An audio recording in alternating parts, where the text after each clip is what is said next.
Bonjour et bienvenue sur Adambra Géomatique et bienvenue dans la section 3 de notre cours complet sur QGIS.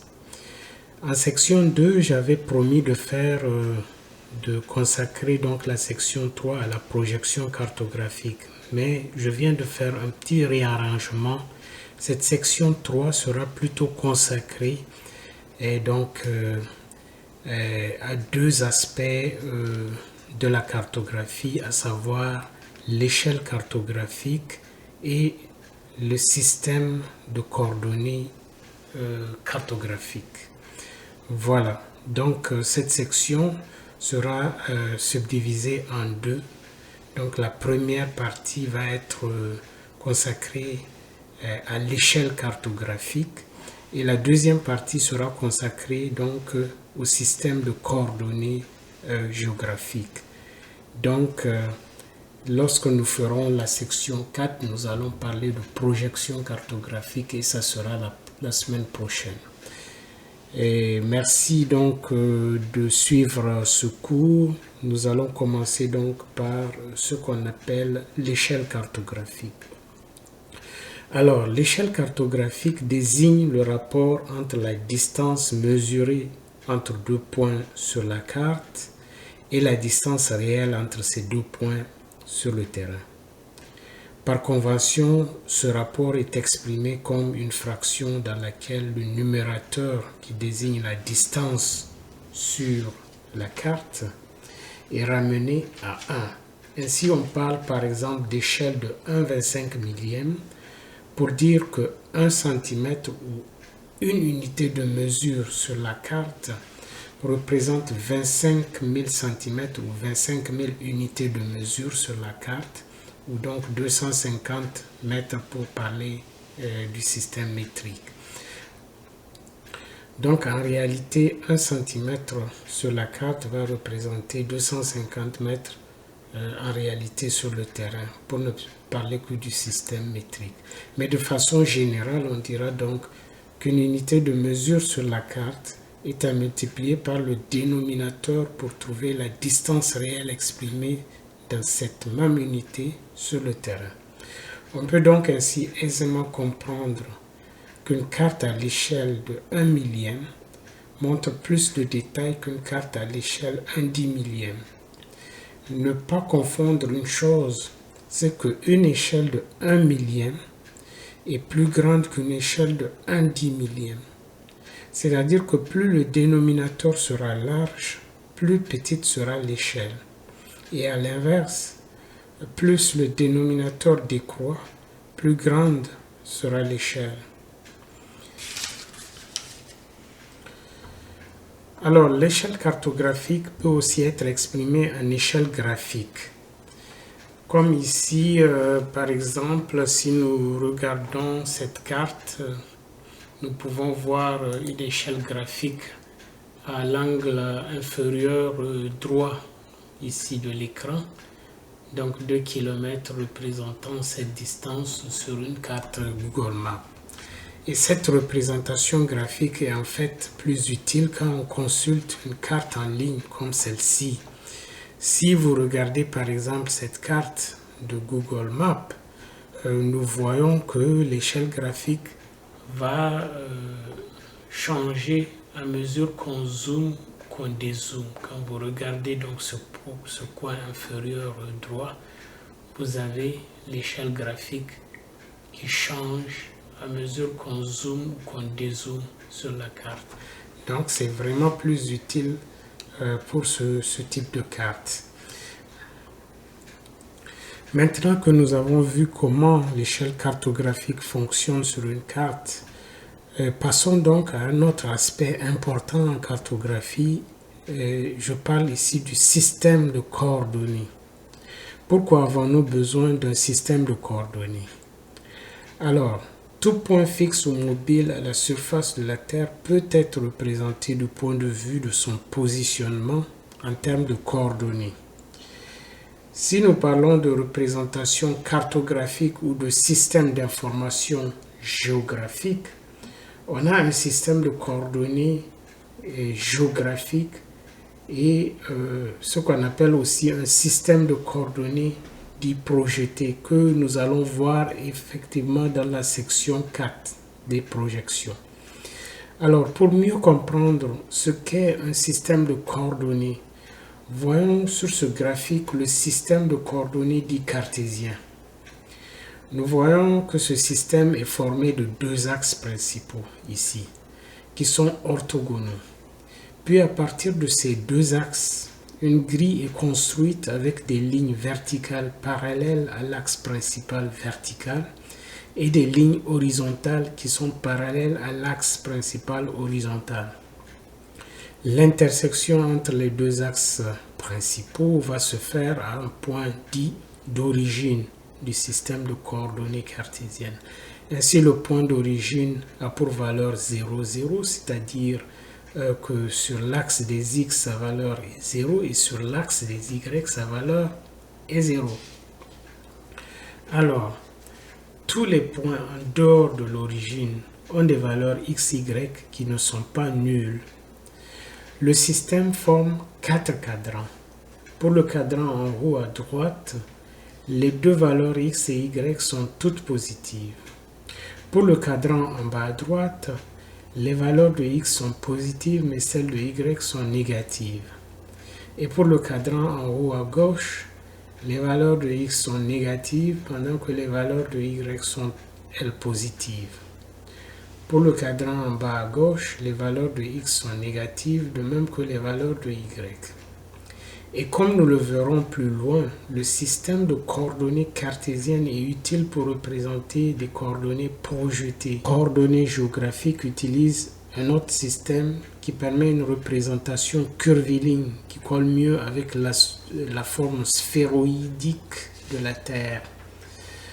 Pour ce système sphéroïdique, plutôt que de parler de coordonnées en x et en y, on parle de latitude et de longitude. Et comme schématisé ici, les lignes horizontales qui matérialisent l'échelle nord-sud sont appelées des latitudes et elles sont désignées par la lettre grecque phi. Les latitudes se mesurent à partir de l'équateur. Ainsi, les valeurs de latitude vont de 0 degrés à l'équateur à plus 90 degrés ou 90 degrés nord au pôle nord et inversement elles vont de la valeur de 0 degré à l'équateur vers une valeur de moins 90 degrés ou 90 degrés sud au niveau du pôle sud. Quant aux lignes verticales, elles matérialisent l'échelle est-ouest et sont appelées des longitudes. Elles sont désignées par la lettre lambda et puisque la circonférence totale de la Terre forme un angle de 360 degrés, les valeurs de longitude vont de 0 à 180 degrés en allant du méridien d'origine, méridien de Greenwich, vers la direction est. On dira donc que plus 180 degrés ou 180 degrés est. Inversement, du méridien d'origine qui représente la valeur 0 degré de longitude vers l'ouest, on part de 0 degré à moins 180 degrés ou 180 degrés ouest.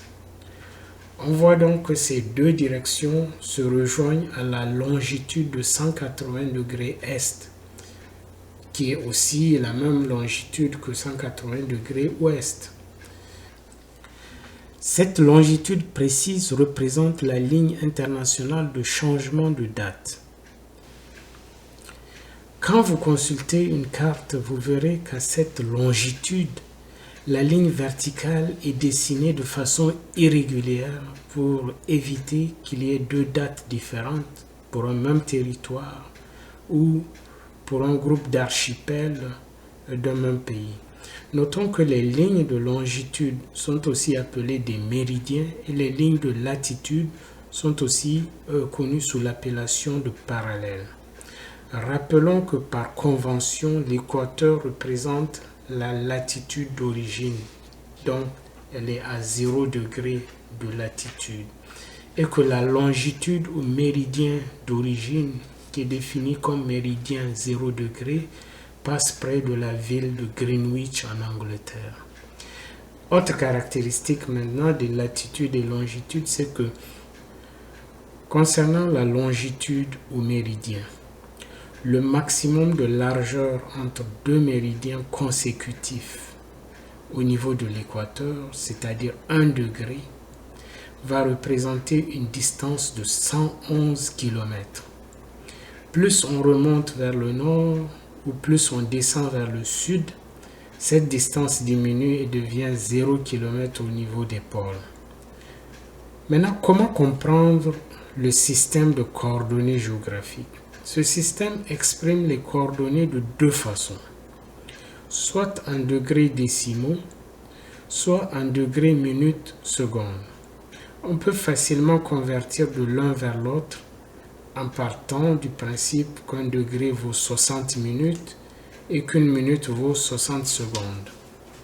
Ainsi, si nous avons à convertir 14,6720 degrés, qui est en format donc degré décimal, vers une valeur en degrés minutes secondes, il suffit donc de prendre les 14 degrés qui sont déjà là et de prendre la partie après la virgule, de la multiplier par 60 et maintenant d'extraire encore les 40 qui en résultent et de prendre la partie après la virgule, de la multiplier par 60 et de récupérer les secondes. Ainsi donc on dira que 14,6720 degrés en degrés décimaux, ça vaut 14 degrés 40 minutes et 19,2 minutes en degrés minutes secondes. À l'inverse, si on doit convertir 34 degrés 56 minutes 38,6 secondes en degrés décimaux, il suffit de faire des additions suivantes. 34 degrés, convertir les minutes en degrés, c'est-à-dire 56 divisé par 60, et de convertir les secondes en degrés, c'est-à-dire 38,6 divisé par 3600, et on fait l'addition et on se retrouve avec des degrés décimaux. Alors, nous avons vu que le système de coordonnées cartésiennes ne peut pas être utilisé pour représenter les coordonnées géographiques qui sont définies en latitude et longitude, comme nous venons de le voir. Alors, similaire au système de coordonnées cartésiennes, il existe un système 2D, dit le système de coordonnées planes. Ce système plan est défini en termes de mesure de distance x le long de l'axe de direction est-ouest et y le long de l'axe de direction nord-sud. Un système de coordonnées géographiques planes qui est bien connu est le UTM, Universal Transverse Mercator. Ce système UTM est constitué d'une grille dans laquelle les positions des points sont exprimées en termes de easting, c'est-à-dire l'abscisse, et de northing, c'est-à-dire l'ordonnée.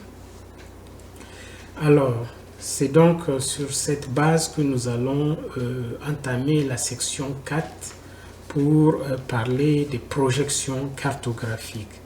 Parce que la projection cartographique, c'est le passage des coordonnées donc sphériques aux coordonnées planes à l'aide de formules mathématiques. Il y a beaucoup de jargon dans cette projection cartographique que nous verrons dans la section 4 en détail. Merci d'avoir suivi ce cours et je vous exhorte donc à revenir sur la chaîne pour la section 4 en cours de semaine prochaine. Je vous remercie sincèrement et je vous invite à voir les autres sections du cours si vous ne l'avez pas déjà fait ou de voir d'autres cours sur cette chaîne. Je vous remercie sincèrement et je vous dis à très bientôt. Bonne journée à tout le monde.